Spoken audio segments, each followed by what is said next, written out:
Biasanya banyak yang beli RAM dengan kecepatan 3200 MHz ya, karena memang standarnya seperti itu. Dan kali ini kita akan meningkatkan kecepatan RAM standar 3200 MHz tersebut menjadi 4400 MHz. Apakah bisa? Yuk kita simak videonya.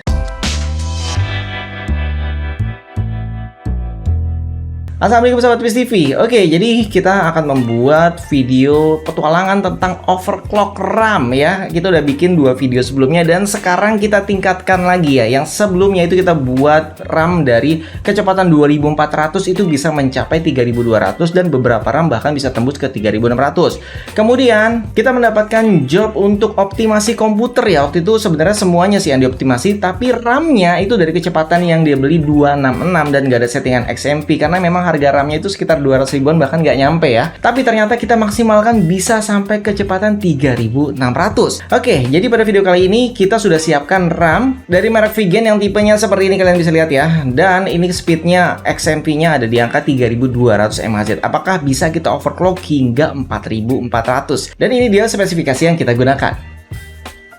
Oke, sekarang kita lanjut cara overclocknya. Jadi sebelumnya kita sudah bikin video ya. Di 2 video itu kita jelasin secara detail dan lengkap. Oke, jadi di sini yang kita ambil adalah intinya atau poinnya aja. Jadi yang pertama yang wajib sobat ketahui adalah cara masuk ke BIOS-nya. Jadi di sini kan saya pakai motherboardnya MSI, mereknya banyak ya, ada Asus, Gigabyte dan lain-lain. Cari tahu sendiri cara masuk BIOS dari merek motherboard kalian. Oke, selanjutnya ini adalah hal wajib di mana kalian harus tahu cara reset dari settingan motherboardnya. Jadi kalau misalkan salah setting itu kan nggak akan mau nyala, nggak akan mau booting gitu ya. Nah di sini pada panik nih. Jadi sebelum melakukan overclock RAM, kalian harus bisa mencari short pinnya tuh. Jadi di short atau dicabut baterai CMOS-nya. Harus kalian cari sendiri di manual book dari setiap motherboard masing-masing. Jadi setelah dicopot terus dibiarkan beberapa saat ya, beberapa detik, sekitar 10 detik ke atas, itu tinggal dipasang aja terus nyalakan kembali, maka akan kembali semuanya ke kondisi default. Dan di sini beruntung bagi sobat yang menggunakan motherboard dari MSI karena ada fitur memory try it. Jadi kalian tinggal pilih aja tuh timingnya, mau pilih yang berapa, speednya berapa. Kalian coba satu-satu dari yang paling tinggi dulu ya. Maksudnya paling tinggi adalah timingnya, misalkan 16, 18, 18, terus 20, 22, 22 gitu ya. Jadi intinya pilihnya dari yang tertinggi, namun speednya yang rendah dulu. Misalkan awalnya kan 3200 nih. Misalkan sobat mau naikin ke 3466. Nah, timingnya kalau bisa cari yang lebih longgar. Misalkan yang 3200 itu timingnya 16, 18, 18, berarti di saat kalian naikkan ke 3466 atau ke 3600, timingnya jadi 18, 22, 22 misalkan. Terus langkah selanjutnya baru dikecilin timingnya. Tapi karena kali ini kita targetnya adalah ke 4400, jadi kita langsung lompat ya. Tesnya langsung ke 3600 dan kita lanjut ke 4000.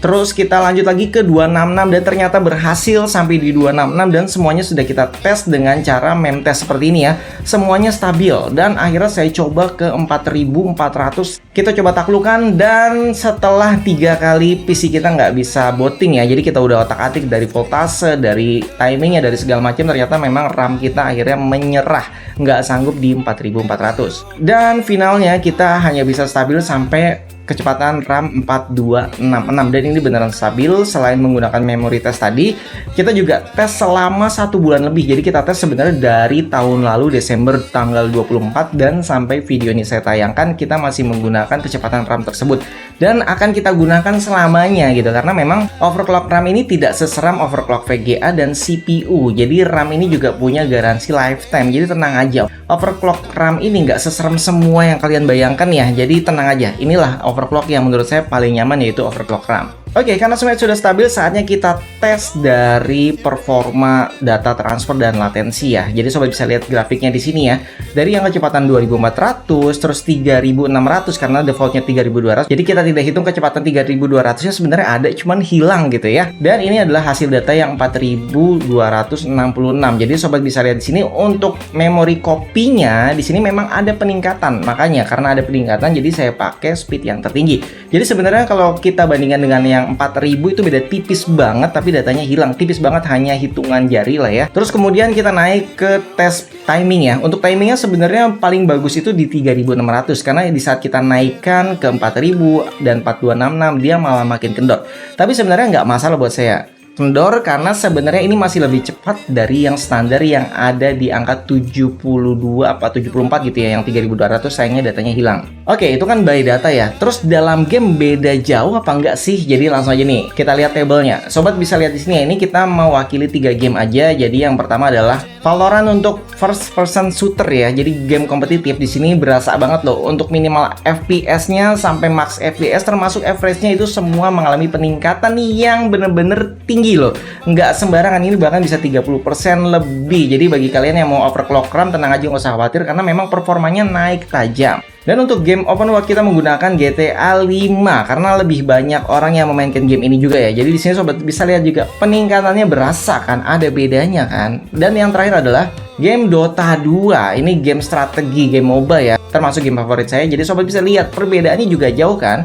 Oke, jadi setelah sobat nonton video ini, apakah kalian ingin mencoba overclock RAM pada motherboard kalian? Dan bagi sobat yang butuh jasa overclock RAM, overclock CPU, atau undervolt VGA, jadi VGA itu di undervolt ya, dayanya diturunkan tapi performa dinaikkan, bisa menggunakan jasa Viz TV, langsung aja hubungi WhatsApp saya di deskripsi video ini. Oke, sampai di sini videonya. Jangan lupa support kami dengan cara like, subscribe, komen, dan share. Dan bagi sobat mungkin yang mau berterima kasih dengan mentraktir saya kopi karena berhasil menerapkan overclock RAM-nya, jadi boleh langsung aja WhatsApp saya, nanti saya kirim nomor rekeningnya ya. Oke, terima kasih sudah menonton sampai habis. Sampai jumpa kembali. Salam Sobat Viz TV. Wassalamualaikum warahmatullahi wabarakatuh.